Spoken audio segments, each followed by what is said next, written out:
Kuku Raadios välja öeldud seisukohad ei pea ühtima Kuku Raadio seisukohtadega.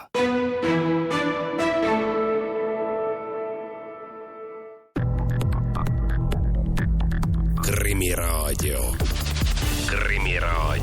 Krimiraadio toob teieni Duo 5, tõsieluliste krimilugude kodukanal. Tere taas, on teisipäev, mis seekord on ka märtsipuu viimane päev. Kell on mõned minutid 1 läbi ning mõistagi on eetris värske Krimiraadio, mida juhivad tavapäraselt ajakirjanikud Raul Ranne ja Karel Reisenbuk. Saate teises pooles tuleb meile stuudiosse politsei kelmuste ennetamise ja lahendamise keskuse ehk Kelke juht Jaagup Toompuu. Uurime, mis on Kelke, millised on Kelke volitused ning millega täpselt see keskus tegelema hakkab. Aga muidugi vaatame üle ka hetkel levinumad petuskeemid. Saate esimeses osas aga tervitame Krimiraadio kuulajatele vägagi tuttavat meest, kes on meie saates käinud rääkimas peaasjalikult tapjatest ning teistest väga rasketest kuritegudest, sest see on olnud väga pikka aega tema igapäevatöö. Ent nüüd ootab teda ees väike suunamuutus ametialal. Külas on nimelt veel Põhja prefektuuri isikuvastaste kuritegude talituse juht Hisko Vares. Tere tulemast Krimiraadiosse, Hisko! Tere! Kuigi me nii ei plaaninud, peame me vist kõigepealt rääkima ühest raskest juhtumist.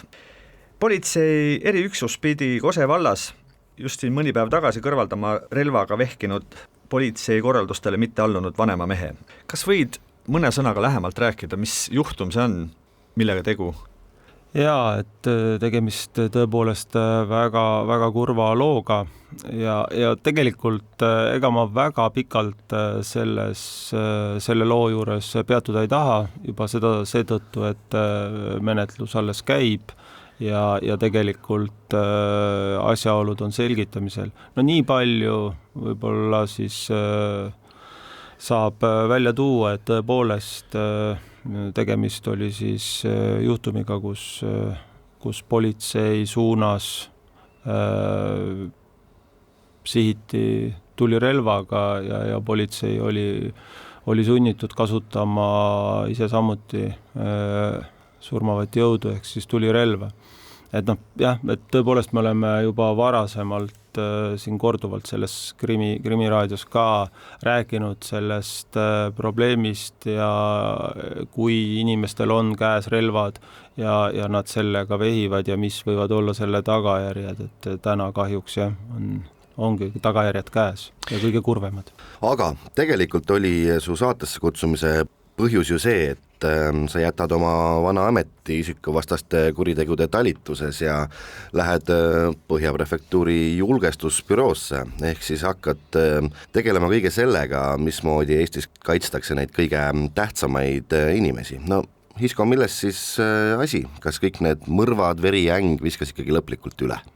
Jah, tõepoolest vastab tõele, et alates siis esmaspäevast olen juba, tulevasest esmaspäevast, et olen juba uuel kohal tööl, aga mis puutub isikuvastastesse ja minu senisesse karjääri seal, siis ega tegelikult ei visanud üle, et eks ma ikkagi hingelt isikuvastane olen terve elu, olen seda tööd teinud, aga võib-olla lihtsalt iga ilus asi ükskord saab läbi, tuleb teha järgmised valikud ja täna ma arvan, et see oli see kõige õigem hetk karjääri tipul, nii-öelda olles ise tippvormis, talitus, olles tippvormis, võib-olla on siis õige hetk anda see teatepulk edasi, sest et minu silmis, minu peas ja minu nägemustes ka täna on niisugune teatav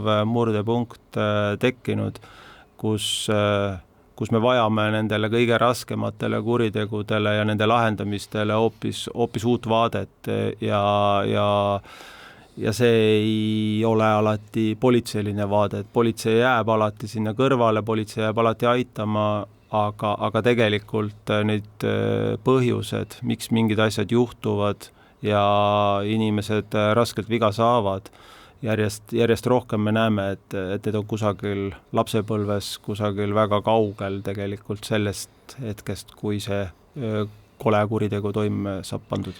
Kui tohib, räägime nendest raskete kuritegude uurimisest ja menetlemisest veidi hiljem, aga võtame praegu sihikule just selle uue töökoha, et miks ikkagi julgestusbüroo? No pealtnäha meie vaates tundub see siiski kuidagi selline väga büroo töö. Sind teades tundub see vähemalt igav, aga kuidas tegelikult? Jah, peale vaadates võib ta tunduda igav ja rutiinne töö, aga tegelikult minu endine juht Urmet Tambre, kellega koos me väga pikki aastaid kriminaalbüroos koos töötasime, on nüüd juba pea aasta julgestusbürood juhtimas ja tema tegelikult mind sinna tööle ka kutsus. Tegelikult on ta seda juba pikemat aega teinud, nüüd oli siis see minu murdumise aeg. Aga miks see? Aga võib-olla just sellepärast, et Urmet loob täiesti uut nii-öelda politseid ehk siis USA Secret Service'i sarnast üksust ja see kõik on uus ja huvitav ja kui me vaatame ka tänast maailmapilti, et ilmselt me peamegi natukene nüüd teise nurga alt asju vaatama ja ma arvan, et need kogemused ja need teadmised, mis ma olen kriminaalpolitseis töötades omandanud, et ma arvan, need tulevad seal kasuks. Aga ma tahaks tulla veel tagasi su senise töö juurde isikuvastaste kuritegude talituses, kus sa veel sellel nädalal oled. Sa oled vist 25 aastat just nende kõige raskemate ja julmemate kuritegudega tegelenud. Mismoodi sa sattusid just mõrvareid ja tapjaid taga ajama?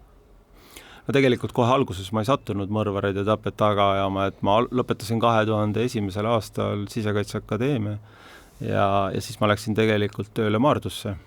Maardu politseiosakond tegelikult oli Ida-Harju politseiosakond, Maardus asus see maja, kus ma siis töötasin ja piirkonnaks oli mul tegelikult Loksa linn ja Kuusalu vald, et see oli minu tööpiirkond ja seal ma siis 1,5 aastat toimetasin.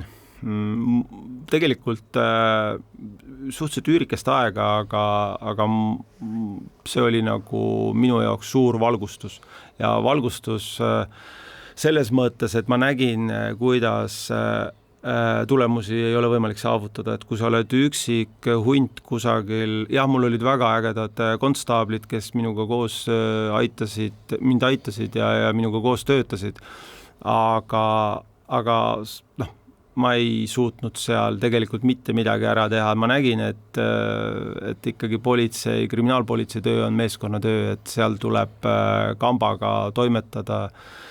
Ja tegelikult üks lahkumise põhjus oligi see, et mulle tehti ettepanek tulla kesklinna isikuvastaste kuritegude gruppi tollel ajal ja siis seal röövimistega täpselt tegelesime. Ja ma võtsin selle töökoha hea meelega vastu ja võt seal ma tunnetasin esimest korda seda meeskonna vaimu ja kuidas on võimalik nende raskete kuritegudega võidelda ja kuidas on võimalik midagi reaalselt ära teha. Loomulikult tollel ajal, eks me õppisime, sest et ega meil õpetajaid kui sellised ees ei olnud, et kui täna näiteks minu talitusse tulevad inimesed, siis tal on juba kogenud inimesed ees, kes aitavad nii-öelda raja peale. Meil seda ei olnud, me pidime ise leiutama. Mäletan seda, kuidas meil oli väga suur probleem kesklinnas, et alla 20% minu mäletamist mööda oli röövimiste avastamine. Röövid olid ülijõhkrad. Aga meenuta mõnda sellist päris esimest, millega sul tuli uue mehena seal tegeleda, et oleks kuidagi pilt selgem ja silme ees meil? No minu tollel ajal oligi nii, et iga hommik oli siis koosolekud, kus siis võeti ööpäev linnas ainult kesklinna territooriumil kokku ja kui seal siis loeti ette 7-8 röövimist, kus pooled inimesed olid haiglas ja mõnikord oli ka keegi kinni peetud, aga üldjuhul ei olnud, et see oligi meie iga päev, täiesti argipäev ja vot nüüd leiuta siis, kuidas sa neid isikuid üles leiad. Tollel ajal ei olnud kaameraid, tollel ajal isegi ei saanud tegelikult kõnederistusi teha ja telefonid olid ka mitte igalühel, et ikkagi 2000 aastate algus. Siis üksnes töötunnistajatega ja see oli ka nagu hästi huvitav, me isegi siin saates kunagi oleme ka seda puudutanud, et kui tollel ajal me saime need kannatanud kätte ja kannatanud, nad olid võib-olla murdosa sekundist näinud seda kurjategijat, nad oskasid kirjeldada tema riideid, oskasid kirjeldada tema kõnnakut. Lihtsa Exceli tabelisse kandsime järjest neid kurjategijate tundemärke ja selle pinnalt siis läksime õhtul välja, otsisime ja selle pinnalt tegelikult me neid avastasimegi neid kuritegusid.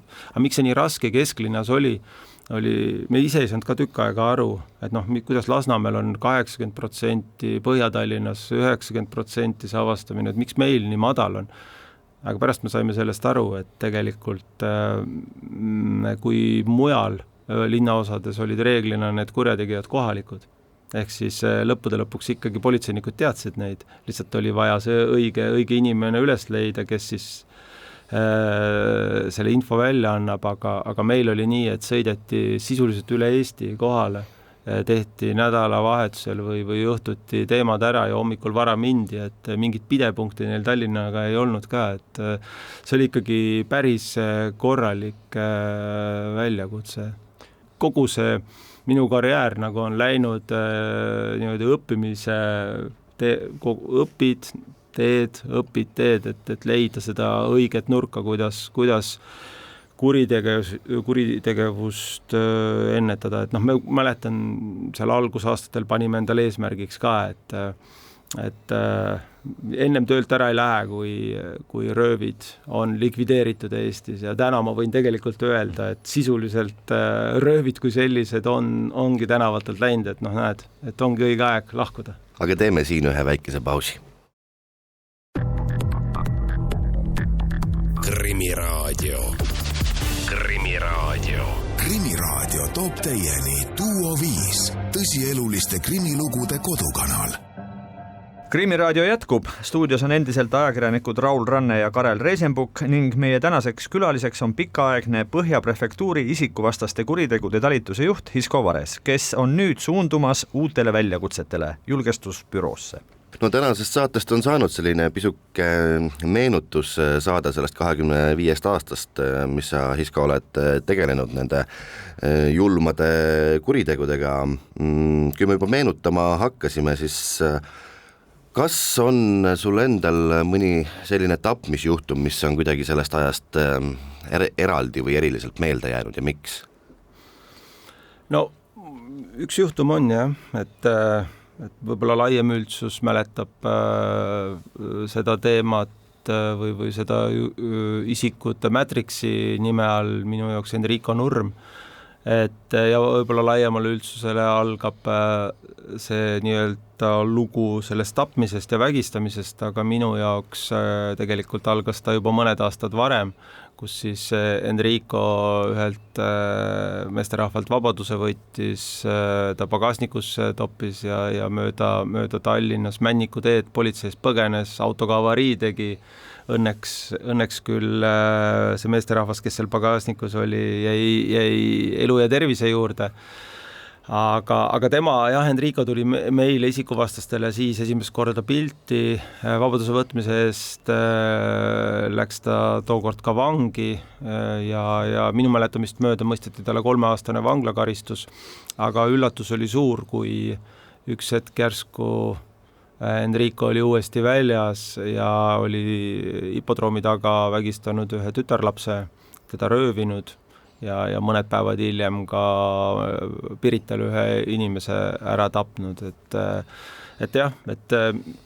miks ta nagu huvitav on see, et ta oli erakordselt jäle tüüp, erakordselt julm, ma mäletan seda lugu. Ta oli julm ja miks ta ongi nagu, see on see lugu võib-olla, kus kõige ehedamalt esimest korda minu maailma tuli siis see vaimse tervise probleem läbi töömaailma siis, et me nägime ära tegelikult, et kui keerulised on need lood, tegemist on siis tegelikult psühhopaadiga, keda ravida ei ole võimalik ja noh, tegelikult oligi, et kui ta oli vabaduse võtmise pealt vangi pandud, siis poole aasta pealt ta vahepeal vanglas tunnistati süüdimatuks, läks sinna haiglast sai poole aasta pärast välja, läks Soomes töötas, mingi aeg oli enam-vähem ta elu, siis Soomes pani ta ühe maja põlema, õnneks pererahvas sai majast välja ja saadeti Soomest tagasi Eestisse ja üllatus, eks ju, et siis meile tuli ta uuesti pilti siis nende koledate tegudega ja see tapmine seal Pirital, see oli ikka oma jõhkrusastmelt ikkagi ka väga julm. Ja kelle ta siis tappis inimese, kes siis pakkus talle peavarju ja kes siis tegelikult lõpuks seda enam teha ei tahtnud. Ja siis eriti julmal ja piinaval viisil silmad peast torgates elusal inimesel ta selle isiku seal tappis, et selles mõttes jah, ja tegelikult ega ta ju võitles vanglaski edasi, ta tahtis kasutada jälle seda sama teed, et ta tunnistataks süüdimatuks ja saaks ta vanglast välja, aga õnneks seda ei juhtunud ja täna ta on eluaegne vang ja istub rahulikult vanglas. Noh, nii rahulikult, see on muidugi, kui rahulikult, see on ise küsimus. Nagu on siin korduvalt jutuks olnud, et Eestis üldiselt kõik tapmised avastatakse, lahendatakse, tapmisjuhtumid. Meil põhimõtteliselt ikkagi tänavarööve ei ole, eriti võrreldes nende aegadega, kui sa tööle läksid. Aga kas on mõni juhtum siiski, mis on jäänud mingil põhjusel sulle nagu hinge kaasas käima, mille lahendamine on olnud kas ülimalt keeruline või siis mis ongi jäänud kuidagi õhku, ei ole oma lahendust saanud? Mul tegelikult on kaks lugu. Üks lugu, siis ma olin päris noor töötaja kesklinnas, seal oli meil noorte kambad. Äkki keegi mäletab ka, kette tõmmati vanematelt naisterahvastelt trollidest ja bussidest just sel hetkel, kui nad välja läksid, tõmmati ära. See oli üldse minu jaoks ja meie grupi jaoks teistmoodi teema, sest et need olid Eesti poisid tavaliselt ja fentanüülisõltlased. Tavaliselt eestlased ei olnud fentanüülisõltlased ja nad olid ikka väga rasked sõltlased, 16-15 aastased. Ja miks see lugu võib-olla mulle on meelde jäänud või hinge kriipima, on see, et peaaegu keegi ei elanud väga kaua, mõned üksikud poisid on jäänud, et tegelikult tollel hetkel see oligi, see vangla oli see, mis neid päästis, et kui me suutsime nad kiiresti vanglasse ära panna, need poisid jäid elama, keda me vanglasse ei suutnud piisavalt kiiresti saata, kes tegi enesetapu, kes süstis ennast surnuks. Et see on nagu mulle jäänud meelde siukse nagu tragöödiana. Ja teine juhtum on üks suvine juhtum, kus Kreeka mootorrattur reisis mööda Euroopat. Hommikul pidi minema Soome laevale, õhtul jõudis Snelli parki. Tutvus seal kohalike, ma ei tea, kas kohalikud või mitte, kuna ta oli umbkeelne kreeklane, siis tema ei teadnud ju, mis keelt siin Eestis räägitakse, oli see vene, inglise, eesti, tema sest aru ei saanud. Seltskond oli alguses sõbralik, mingi hetk tungiti talle kallale ja lohistati sinna Snelli pargis olevatesse põõsastesse, jäeti ta teadusetult sinna lebama. Õnneks ta leiti inimeste poolt ja ta oli väga raskes seisus, toimetati haiglasse, ta oli haiglas minu mäletamist mööda pea nädal aega koomas. Ja siis nädal aega hiljem lõpuks saime meie teada, politsei sai teada, et meil on siukene kannatanu haiglas. Ja siis me saime alles sekkuda, saime hakata uurima, et mis on juhtunud. Siklit enam ei olnud. Pärast turvakaameraid nähes me nägime, tolle turvakaamerad olid nagu olid, aga nägime, et see sikkel tõepoolest sealt pargist välja sõitis. Mäletan, et see telefon, mida ta kandis, tavaline nuppudega telefon, see tuli meil positsioneerimisega kusagil sealt Märjamaa kandist tee ääres, me ei leidnud teda üles, aga õrna signaali saime sealt, et ilmselt siis mööda Pärnu maanteed lahkuti. Aga miks ta kriibib on sellepärast, et see avastamata ta jäigi ilmselt seetõttu, et tollel ajal kuna me saime sellest nii palju hiljem teada, siis kaamerad hakkasid järjest minema ja sellel hetkel röövimiste kesklinna teenistuse röövimiste grupp koosnes minust grupijuhist, ehk siis grupijuhist ja siis veel ühest inimesest, et me kahekesti olimegi grupp.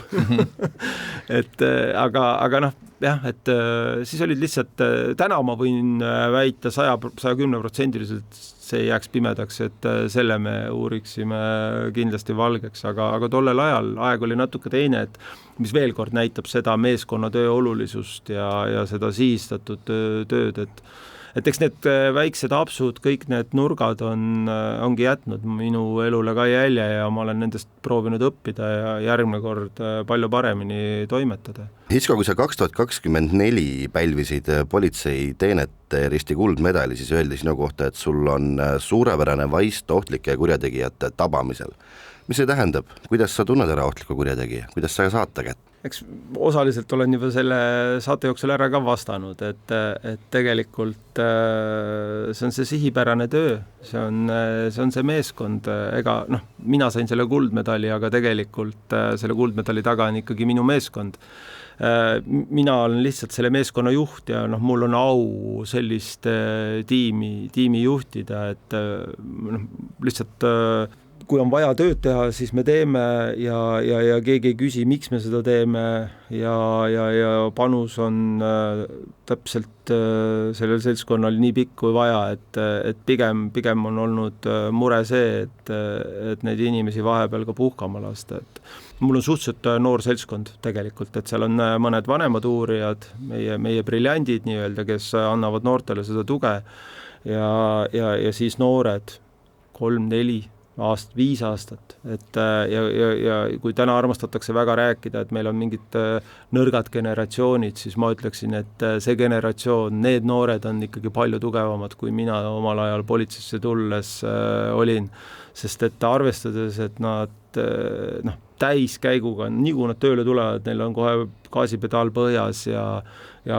nad panevad ja kui ärksad ja kui targad nad on, et see on lihtsalt, külmavärinad tuleb peale, kui neist rääkida, et tõesti äge seltskond, lihtsalt ainukene mure on see, et me neid üle ei küpsetaks. Ühesõnaga, ma saan aru, et sinu lahkudes jääb maha tiim, kes on ikkagi sama edukas, sama tubli ja sul ei ole sellepärast vaja muretseda, et ei tea, kuidas nad hakkama saavad. Ei, absoluutselt, mul ei ole üldse, selles mõttes mul ei ole mingit kartust, et nüüd midagi kuskil jääb avastamata, ei, tiim jääb ja tiim toimetab ja tähtis on lihtsalt seda tiimi hoida nii-öelda töökorras, et see on siis järgmise juhi ülesanne seda tiimi sellisel viisil hoida.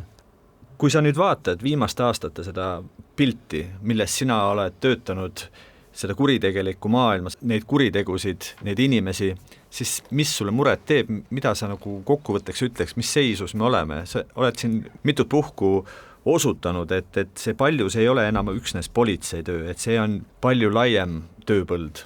Jaa, et nagu ma juba ütlesin ka, et võib-olla täna ongi see õige hetk minna, et selles mõttes ma näen lihtsalt, et võtame kas või need alaealised, kellest meil on hästi palju juttu olnud, võtame selle vaimse tervise, millest me oleme väga palju siin saadetes minuga rääkinud, eks ju, või samane need lähisuhte vägivalla rasked lõpud, on ju.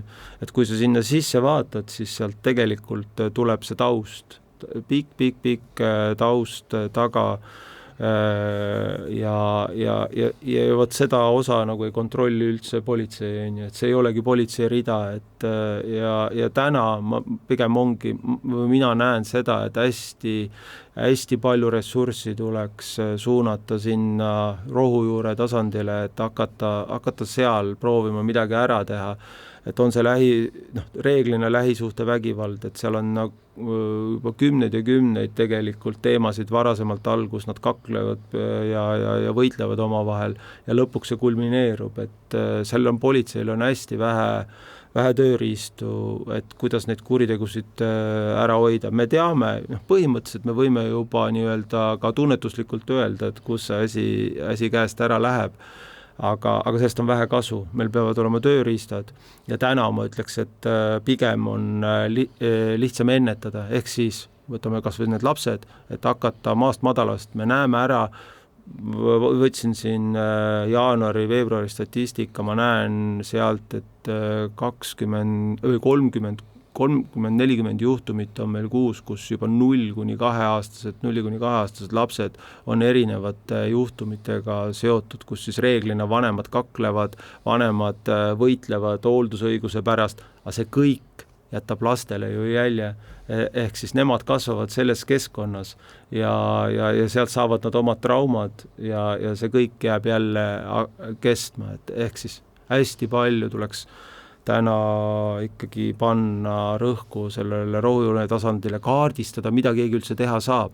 Et täna meil tegelikult seda tehtud ei ole, et võiks selle ära teha ja sealt juba edasi minna. Ma tean, Hisko, et sa oled võidelnud selle eest, et nende asjadega tuleks tegeleda enne, kui need jõuavad politsei töölauale, sa oled võtnud selle omal justkui südame asjaks, kas sa ei karda, et see töö jääb katki nüüd? Ei, ma ei karda, ma arvan ikkagi, et me täna, ma arvan, et minu see töö ei ole olnud asjatu ja ka need kõneisikuks võib-olla olemine, et ma arvan, paljud inimesed ikkagi on teadvustanud seda probleemi ka selle nurga alt ja tegelikult paljud inimesed teavadki. Täna lihtsalt on vaja siia jõudu taha saada, ehk siis tuleks luua need komisjonid, vaadata sinna tõsiselt sisse, võtta need pildid täiesti pilbasteks ja panna uuesti see pusle kokku, et mida keegi üldse täna teeb, sest et minu kogemus on ka näidanud seda, et hästi palju on topelttegevusi, dubleerimist, samas mis on minu arust kõige hullem lugu, me ei suhtle omavahel, asutused ei suhtle, meil on andmekaitse, kõik pelgavad andmeid omavahel vahetada ja tegelikult see on see suur probleem. Ehk siis mu enda töös on ka tulnud väga palju olukordi, kus me ei tea seda, kas me võime mingeid andmeid edastada, kuigi sa näed, et seal on karjuv vajadus, aga kas sa võid seda teha, kas sellest tuleb pärast mingi probleem või ei tule ja juba sinna on peidetud tegelikult väga palju seda probleemi tuuma. Veel Põhja-prefektuuri isikuvastaste kuritegude talituse juht Hisko Vares, kes uuest nädalast suundub tööle Põhja-prefektuuri julgestusbüroosse. Suur tänu selle intervjuu eest ja jõudu uues ametis. Meie läheme siit aga väikesele pausile. Krimiraadio. Krimiraadio toob teieni Duo 5, tõsieluliste krimilugude kodukanal. Krimiraadio jätkub. Stuudios on jätkuvalt ajakirjanikud Raul Ranne ja Karel Reisenbuk. Siin on ka endine tipp-politseinik, poliitikakirjamees ehk ekspert Andres Anvelt. Meil on stuudios ka uus külaline ja uus teema, kui netikelmustest rääkimine ikka saab uus olla. Igal juhul on stuudios politsei kelmuste ennetamise ja lahendamise keskuse ehk Kelke juht Jaagup Toompuu. Tere tulemast Krimiraadiosse. Tere päevast. No ma teen ettepaneku siis rääkida kõigepealt sellest võib-olla isegi kelmikalt kõlavast kelkest ja seejärel võib-olla vaatame siis üle ka mõned võib-olla uuemad kelmusvõtted, mis silma on jäänud. No mis asi see kelmuste ennetamise ja lahendamise keskus ehk kelmikalt kelke siis on? Jah, suur osa sellest tulebki juba nimest välja, et kelmuste vastu ei saa võidelda ainult tänaval või ainult kontoris, et meil on siis minu üksusel on 3 põhilist funktsiooni, milleks on esiteks on koostöö siin nii riigisisene meie partneritega nii era- kui avalikus sektoris, et tõkestada kelmusi, operatiivsed tegevused, mis me saame teha. Teine pool on ennetus ja teavitustöö, mis on ilmselt kõige olulisem, et võimalikult kiirelt saada need uued skeemid, uued kelmide võtted laiali, et inimesed teaks ennast paremini kaitsta. Ja 3. pool on siis need fookusmenetlused, mida me prokuratuuriga koos teeme, et kus me siis prefektuuride kogutud andmete põhjal vaatame Eesti riigist välja eelkõige, kus see kelmide raha liigub, kes need suured võrgustikud on ja üritame siis neid mõjutada. Ma täpsustan üle, et kas see on üksnes politseiüksus või on see ikkagi ka pankade, telekomi ettevõtete ja postiettevõtete infot ja oskusteavet omav selline keskus? No Need on kõik meie koostööpartnerid, kes sa nimetasid, et meil on eri formaate, kuidas me saame operatiivselt seda vajalikult juhtumipõhiselt või siis teavitustöö mõttes neid liigutada, aga me oleme ikkagi füüsiliselt politseiüksus.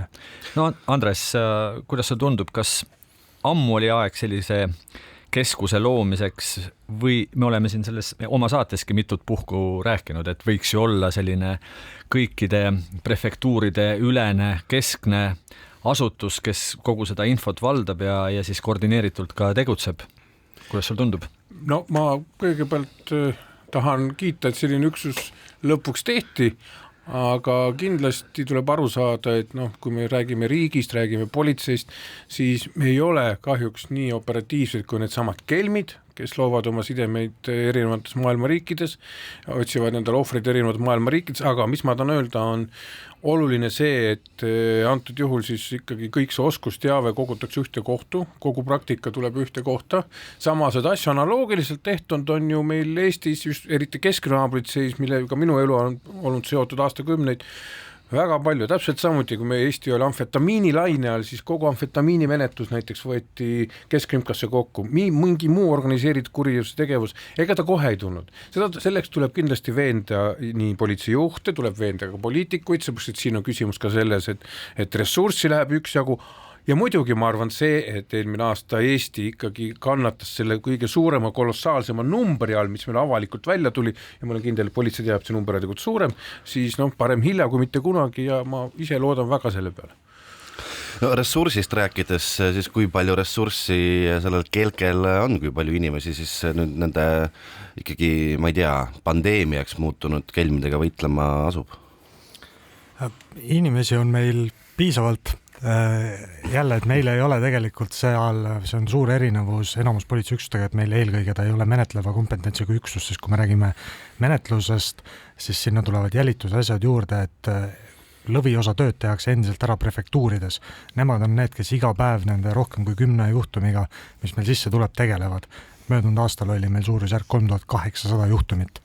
Et minu üksuse funktsiooniks on see info standardiseerida, koguda ja sealt liikuda edasi sinna suunas, kus prefektuurid seal massi sees igapäevaselt ei saa vaadata. Ja vastuseks su küsimusele, et palju meil inimesi on, siis keskkriminaalpolitsei isikkoosseis ei ole avalik. Ikkagi ma võib-olla siis küsiksin niipidi, et kuidas see töö välja ikkagi näeb? Just nimelt selle keskuse töö.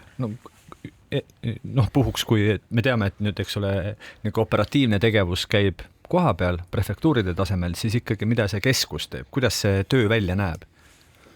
Kui me räägime uurimise formaadist, siis meil on Riigiprokuratuuriga kokkuleppe olemas, et me paneme püsti fookusmenetluse, mis tähendab, et me ei vaata seda enam üksiku kelmuse lõikes, et tädi Maali on kuskil kannatada saanud, vaid me kogume üle Eesti kõik need 3800 juhtumit kokku ja vaatame neid jälgi, mis lähevad just riigist välja erinevat pidi. Ja selle kaudu meil peaks õnnestuma tuvastada need suuremad grupeeringud, kus see raha lõpuks kuskile jõuab ja sellega saab rahaliselt neid ka siis mõjutada. Andres, ma tahan seda vana klassikat juurde tuua, et ka keskmine roll ongi sellest suuresti olnud läbi aastakümneid. On võib-olla inimesed paremini aru, et tegelikult ta vaatab seda pilti laiemalt, profileerib, analüüsib ja teeb sellest siis järeldusi ühe või teise grupi kohta. Ehk selleks, et mitte raisata energiat, võimelda ühe või teise sellest 3800 kelmusest, need tuleb läbi analüüsida, vaadata, kus, kes, mille taga on ja selle kaudu rünnata. Mitte ühte kuritegu uurides, aga tegelikult kogu grupeeringut. Et püüda veidi võib-olla kokku võtta seda teie eesmärke ja me rääkisime siin fookusest, siis kas ma saan õigesti aru, et see põhiline mõte, miks see kelke on loodud, on ikkagi see, et saada, ma ei tea, kätte need telefonikeskused, päriselt need nii-öelda tipud, need juhid, kes siis meie inimesi siin ikkagi tillitavad? See on üks eesmärkidest, jah. Põhiline eesmärk, kui mina peaks sõnastama, on ikkagi see, et tsentraalselt üle-eestiliselt seda ühtset pilti hoida. Sellepärast, et meil on ka regionaalselt tegelikult erisused sees, kuidas inimesed pihta saavad mingite asjadega ja kui palju rünnatakse Põhja-Eestis, kui palju Lääne-Eestis ja nii edasi ja kuskil peab olema see kompetents ja teadmine, mis meil toimub ja keegi peab olema see, kes seda siis operatiivselt ka jagab kõikide osapooltega, sest kelmuste vastane võitlus ei ole ammu enam ainult PPA rida, et siin on ju väga palju seotud osapooli nagu pangad, telekomid, usaldusteenuse pakkujad, krediidiandjad, see ring on hästi suur ja ei ole mõeldav, et igas prefektuuris kõik teavad üle Eestile seda ja suudavad kõikide nende osapooltega operatiivselt ka siis tegeleda, et see on see ikkagi tegelikkuses see põhiline fookus on ja peab olema sellel ennetamisel ja tõkestamisel, sest kriminaalmenetlus on kõige kallim viis mingit mõju avaldada. Prefektuurides on tehtud ülihead tööd juba aastaid ja aastakümneid ja on ka saadud neid keskusi kätte ja saadakse veel. Meie ülesanne on pakkuda seda osa, mida nemad täna ei suuda sealt massist näha veel. Aga miks alles nüüd? Ma kirjutasin esimese loo kelmidest või nendest netikelmidest või panganduskelmidest umbes 6 aastat tagasi ja nüüd kõik need aastad oleme me jälginud, kuidas see laine aina kasvab ja kasvab, aina rohkem inimesi jäid oma rahast ilma kelmide tegevuse tõttu ja alles nüüd me kuuleme sellisest võib-olla siis kesksest asutusest, kes hakkab kogu seda tegevust koordineerima. Võinuks ju varem?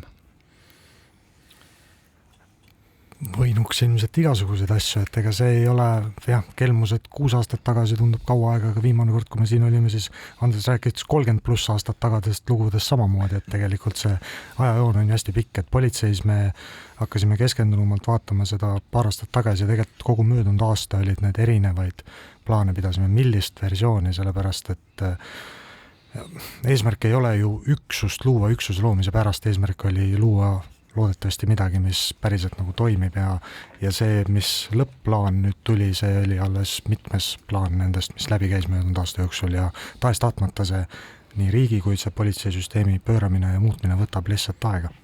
Jakob Toompuu, ma panin tähele, sa mainisid, et see regionaalne pilt justkui Eestis, see kelmust regionaalne pilt ikkagi erineb. Kas teil on juba silmes, et kas te saate öelda, et mis need erinevused siis praegu on? Kas teil on mingi selge pilt juba silmes, kui te olete nüüd seda infot juba saanud natuke siit-sealt koguda? Niisugust 100% selgust ei ole kindlasti praegu, aga väga selgelt on ju see, et Põhja- ja Ida-Eestis on juba keelelised erinevused, mis mängivad rolli ja see, kust inimesed seal oma infot saavad, see mängib rolli ja see siis need legendid, millega saab inimestele läheneda, on ka selle võrra erinevad. Ma pean üle küsima nii-öelda mustvalgel, et millised on ikkagi teie keskuse eesmärgid? Me oleme nüüd siin ikkagi päris pikki aastaid vaadanud, kuidas inimesed on hädas olnud nende kelmidega. Inimeste pangaarveid on rüüstatud mõnuga. Ma ei tea, millest seni puudu on jäänud kõige rohkem, kas oskustest, teadmistest, infost või lihtsalt puhtalt inimjõust, et sellele kõigele jõulisemalt vastu hakata. Aga nüüd, kus meil on ikkagi mingisugune suurem keskus töös, mis on need eesmärgid, kui kuidagigi sõnastada? Kas me näiteks saame öelda, et sel aastal on ikkagi vähem kelmusi ja vähemal hulgal raha võetakse inimeste arvelt ära kui näiteks mullu? Eesmärk on ühe lausega tõkestada seda kelmuse lainet läbi süsteemse koostöö ja nende katusmenetluste. Esimeseks aastaks ma ei julge lubada, et see summad oluliselt kukuvad, selleks on mitu põhjust. Esiteks on ja mis see küsimus oli, et millest on siiamaani puudust olnud. Puudust on ilmselt kogu aeg kõigest, aga seda ressurssi vastaspool on nii palju pannud. Esimesel aastal, kui me suudame stabiliseeruda selle, sest et tahes-tahtmata see, et meie siin ja kõik on sellest nii palju rääkinud, tähendab ka seda, et inimesed on julgemad teavitama ja tunnevad neid asju paremini ära. Et ma ei imestaks, kui meil tuleb see aasta suhteliselt sarnane, aga meil on lootusi ja eesmärgid on loomulikult kõrged. Kuidas on võib-olla välismaal või naabritel lood, et kas Eesti on selline pioneer sellise üksusega? Oled kursis, et kas on ka meie naabritel võib-olla selliseid sarnaseid üksuseid loodud? Eks iga riik teeb seda natukene omamoodi. Osades riikides on see veel loomisel ka, teatud riikides teeb seda kelmustega eelkõige küberüksused töötavad, kuna see on arvutitega ju suures osas seotud. Selliseid koostööformaate, nagu meil on siin era- ja avaliku sektori koostööformaate, neid on tehtud enne ka, et iga riik on natukene omamoodi, aga kõik on siin ka naaberriigid on hiljuti loonud või loomas praegu sarnaseid üle neid asju, sellepärast et see kelmuste pilt üle Euroopa ja üle maailma on väga sarnane. Et põhimõtteliselt kõik meie lähiriigid möödunud aastal nende see kelmuskahjud tõusid siin 80–100% nagu meilgi. Ja loodetavasti kõik need keskused omavahel teevad ka ladusat koostööd. Jah. Aga teeme siin väikese pausi. Krimiraadio.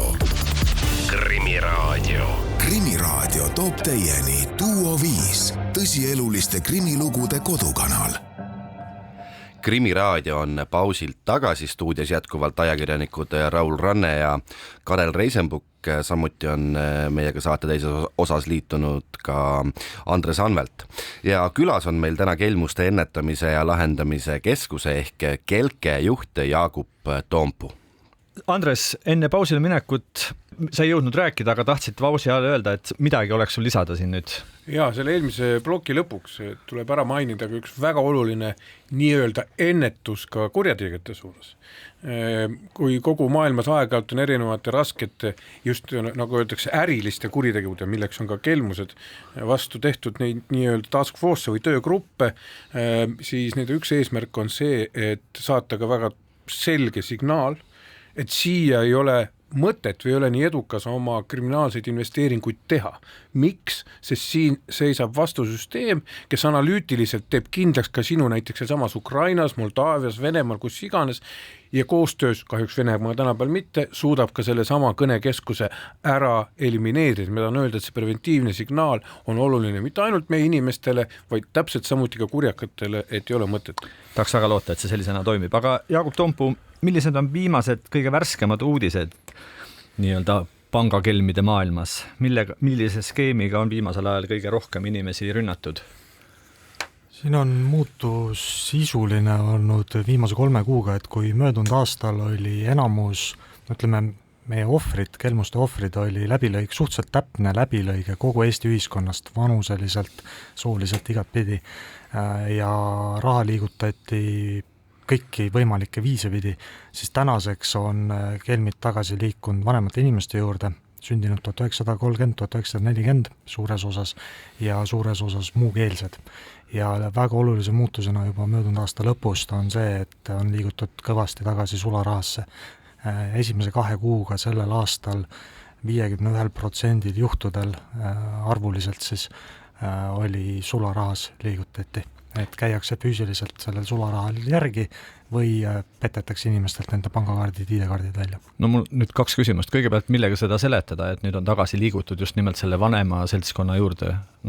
Nende juures ju korra juba käidi ja kõik lähemad sugulased on vanematele inimestele öelnud, et ei ühtki kõnet vastu võtta ja ühtki PIN-koodi ei tohi anda ja ometigi on tagasi mindud. Milles asi? Jah, seda täna veel on vara öelda, et analüütikuna minu jaoks on see ajaaken liiga lühikene, et hinnata 100% kindlalt, aga kui me vaatame ka teavitusi, mis me saame nendest kelmustest, mis läbi ei läinud, siinkohal ma ka kutsun kõik üles, et andke meile teada nendest, mis läbi ei läinud, sest sellega me saame teada, et meie ennetus toimib. Tundub, et me oleme jõudnud eesti keelt kõnelevate inimeste juurde võib-olla paremini kui muu keelt kõnelevate inimeste juurde. Ja nad on oma skeeme ka parendanud, et eesti keelt kõnelevatelt möödunud aasta lõpus veel peteti välja küsimusega, et kas teil ikka kirsturaha kodus on ja konkreetselt kirsturaha, mis on väga meie kultuuriruumi ju sobiv väljend, ja kui kirsturaha oli, siis ükskõik mis summas see oli, siis seda oli ilmselgelt liiga palju, seda oli vaja siis deklareerida Maksuametile, muidu politsei tuleb läbi otsima. Täna vanematelt inimestelt petetakse välja kortereid, üle 10 juhtumi on juba seda olnud, selle kohta me tuleme ka nende konkreetsete juhtumitega ka välja ja teavitame rohkem, kuigi me oleme nüüd seda juba välja andnud ka oma erinevates kanalites, kus siis inimestele tekitatakse arusaam, et nende kinnisvaraga üritatakse teha mingisuguseid tehinguid ja selleks, et seda päästa, on see vaja nüüd maa müüa ja anda see kuskile. Ja nad suudavad hoida ja nad hoiavad neid inimesi väga-väga kaua seal konksu otsas. Mu teine küsimus oligi seotud konkreetse skeemiga, et millega neid vana inimesi püütakse nüüd viimase ajal lõhksu võtta, aga sa otsapidi nagu rääkisid sellest ja mulle endale meenus kohe üks uudis hiljutine, kus kedagi minu arust isegi üle 90 aastast vanaprouvat tülitati, ka ilmselt saadi teada, et mingisugune kirsturaha seal on padja all või kus iganes, igal juhul kelmid mängisid politseinikke, kes tahtsid kupüürid üle kontrollida ja nii too vana inimene nendest rahadest ilma ka jäi.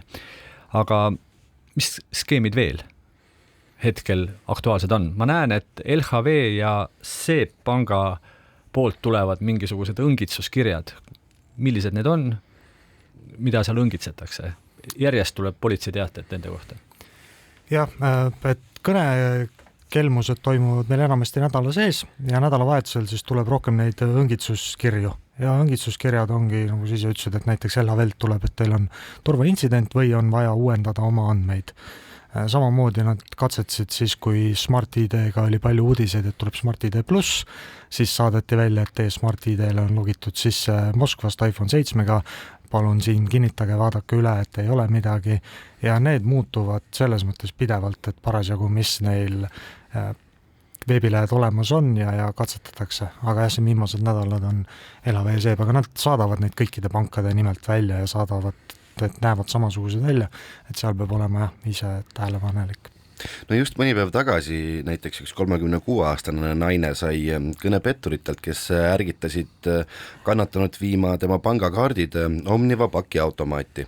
Hiljem avastas naine, et tema nimel sõlmiti krediidileping ja pangakontolt võtsid kelmid välja ka sularaha. No me rääkisime, et vanemaid inimesi proovitakse kuidagi ärgitada, aga siin ärgitati üks 36-aastane ikkagi pigem noor inimene ära. No mismoodi see ärgitamine toimib, mis nipiga suunatakse need inimesed ikkagi oma pangakaarte kuskile pangaautomaati viima?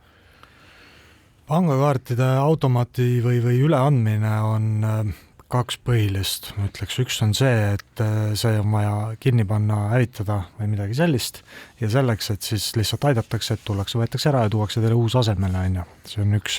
Ja teine on siis see, et on vaja ekspertiisi saata ja selleks on seda vaja. Ja et me ei võta kunagi teie ei pangakaarte ega ID-kaarte, me ei aita teil neid hävitada ja me ei võta neid ka ekspertiisi. Ja jah, kelmatakse igasuguses vanuses, me tuleb nüüd 36-aastasi, hiljuti oli ka üks 22-aastane, aga täna need on ikkagi väiksem osa kogu sellest populatsioonist, et enamus teavitusi, mis me näeme, on ikkagi 80+. Andres, sina ei ole küll 80+, aga siiski ma küsiksin, et kas oled viimasel ajal ka kokku puutunud mõne täitsa ootamatu või üllatava kelmiskeemiga? Keegi sinu tuttavatest oled kuulnud ehk?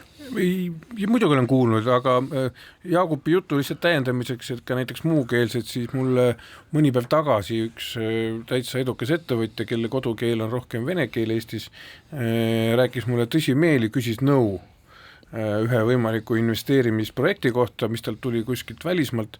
See tekitas mul kohe sellise tunde, et kas inimene on informeeritud või ei ole ja kui ma hakkasin talle rääkima sellest, mis me oleme ka siin samas saates rääkinud ja Jaagupil on õigus, meie arvame, et me oleme sellest siin kõigeks kursis olnud, aga suuresti ka vanemad inimesed ja eriti muukeelsed inimesed, nende jaoks on tihtipeale see kõik täielik uudis, millest me siin saates räägime. Lõpetuseks kiirelt, aeg läheb. Sa mainisid, Jaagup, et ikkagi ka igast sellisest kelmitamise katsest tuleks teile teada anda, kuhu teada anda, ei hakka 112 selle pärast ometi helistama.